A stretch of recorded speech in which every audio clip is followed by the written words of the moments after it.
Hi, this is Cousin Russ. I'm going to start a new series and hopefully it'll be worthwhile to you. Um, the series is going to be some basics, and I'm going to do the series on the various workspaces. Somebody had asked me a question some time ago about what is a workspace, and I did a lot of emailing back and forth. And I said, Nep, I'm going to do a recording on this because it might be helpful to others. So I want to spend a few minutes, several of these recordings, because I'll focus on each workspace, but I want to talk about what is a workspace. So I'm going to bring up Family Tree Maker, and this is Family Tree Maker as you may see it when you open the program. Now, across the top is where the um, workspaces are. For an example, the plan workspace is right here. I'm moving my cursor so you should be able to see it. Fact is, I could probably zoom in to make this whole process a little bit better, easier. Now I have to drag it down. So there you see the planned workspace.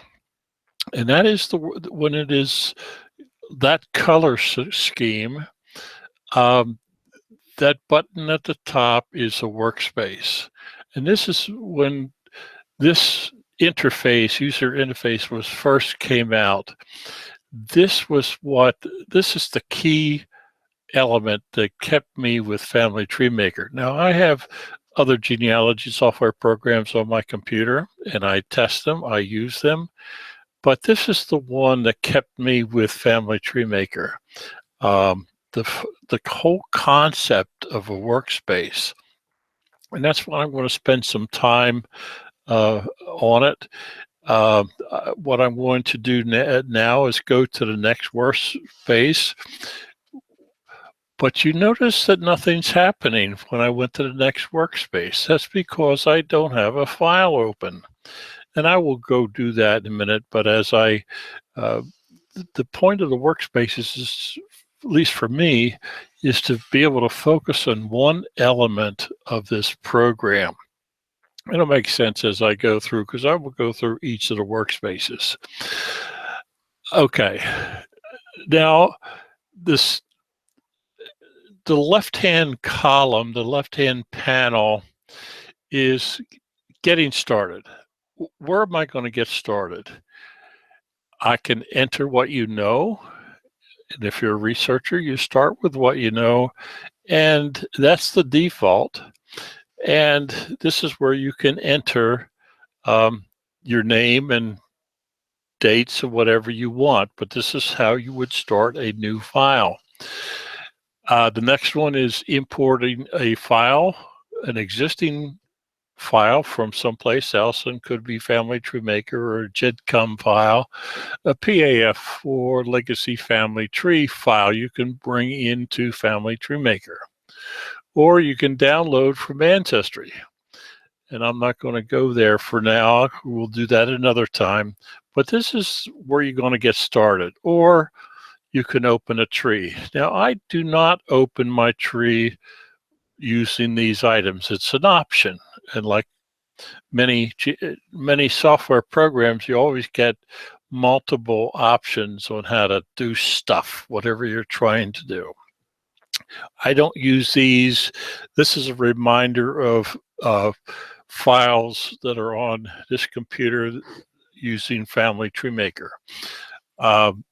Currently, I could have other files just not listed here because I may not want to work on any of these files. I may want to retire it, or I may want to put aside for a while. At the top is a select a tree. Now those same files that are down below, in fact, let me zoom back out so you can see this a little bit better. Zoom back out. In fact, you couldn't see what I was talking about earlier. These are the files that are here that I can open from here just by double clicking on them. I don't normally do it from there. I will do it from up at the top because I might want to do something before I open the file. For an example, that first file down here on OpenTree, I don't want to work on it. I'm not going to work on it for a while. I want it to just not be on my list.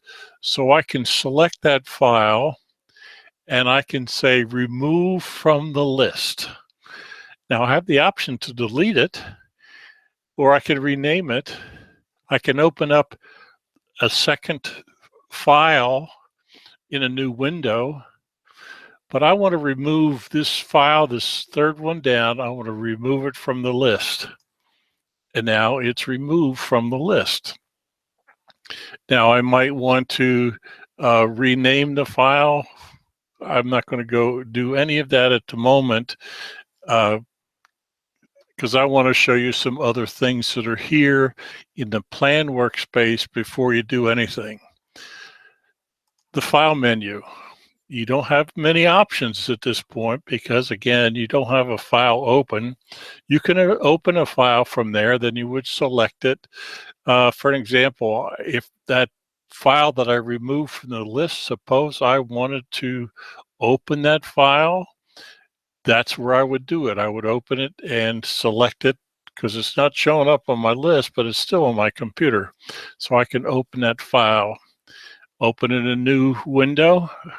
I don't have a window open yet, but I could, or I can import as a new tree, or I could bring in data from someplace else. The other option that I have is restore. This is where you would restore from a backup. Once a month, I take my master file, take the most recent backup that I have of it, and do a file restore. If I want to go offline, I want to work offline, I have the option. It's in the help menu. It's no other menu, but it's in the file menu. The edit menu. Each of these menus across the top that I'm going across with my mouse right now, the information that's available to do depends upon where you are in the program. For an example, none of these options are available to me without a file being open. I can click all I want, but nothing's going to happen because I do not have a file open. After all, I am in the edit mode. The view mode. The view mode is there. Again, there's only one option available because I do not have a file open. These other options that are available will become available to me when I have a file open, but they are also the menu across the top. Tools. Tools is another menu without a file open. You have limited options. For example, compact file. If you have a problem with a file, you can compact it without opening the file. I'm not going to do that right now, but that option is available. Plugins, there's 2 plugins available for Family Tree Maker. We'll go through them at another point in time. And the other is very important is the options menu. Spend some time with the options menu. I may, in fact, do a recording on just this menu because there's a lot of options that you can do. Like where do you want to save the file to as a default? You want it on your hard drive, you want it someplace else. I try to keep the file on my hard drive, but there's a whole bunch of options here in general, and dates, places, and names, and warnings. And again, I will go through and have a short video on that. I just want to show you where the tools option are, where the tools options are located. I'm going to click OK. What people don't necessarily spend a lot of time with is help menu. Did you know that there's a book on how to use Family Tree Maker in the help menu? It's called Companion Guide. There's a help menu. Normally programs have a help menu, and you generally, if you hit the F1 key on your keyboard, it'll open up the help menu. Here it is in Family Tree Maker. Now, the nice thing about Family Tree Maker, the help menu items are sensitive to where you are in the program. This companion guide is 300 pages that are jam-packed full of how to use this program. You could register Family Tree Maker. When you get it, if you install for the first time, you'll be prompted to do that.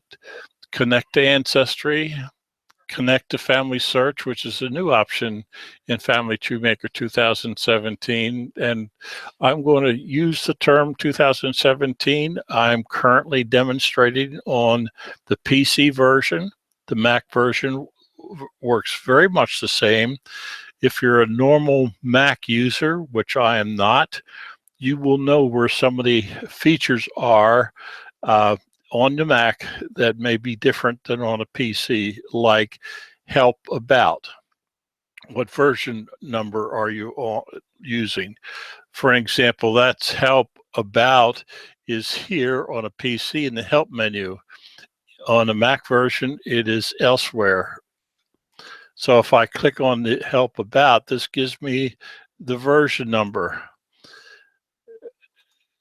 If you don't have Ancestry, you want to start a 14-day free trial, there's where you do that. I would get used to the program. I would have some data in the file that's legitimate, that you know, like start from enter data that you know before you use the free trial. Start it when you're ready to really do some research. Check for updates. You should do that every once in a while. Chances are you'll see a notification, but this is where you can see where your version is up to date. Provide Family Tree Maker feedback. That's where you can go. If you see something that you want changed, go to the website. The clickies, just click right here and it'll take you to the website. I won't do that for now, but that's where you do it. If you want to connect to technical support of Family Tree Maker, this is where you do it. They do not have a telephone, but don't let that hold you back because they have a live chat feature. If you go to this page, what you do is check the About Family Tree Maker and get the version number so you have that in your hands when you start the live chat. I'm going to stop this recording because I could go on for a long time, but I will go through the various workspaces that are across the top, and I will spend time with them, each one of them. And the workspace, like I said earlier, the workspaces are really why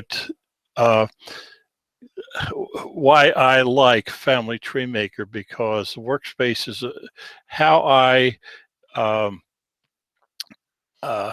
use the program, and why I like the program is the fact that I know that if I want to work with people, I go to the people workspace. If I want to spend time with citations, I go to the sources workspace. So I know where I'm going. Anyhow, hope that helps. This will be the beginning of several more short subject videos, and I will talk more about what is a workspace. Thank you very much. Have a great day.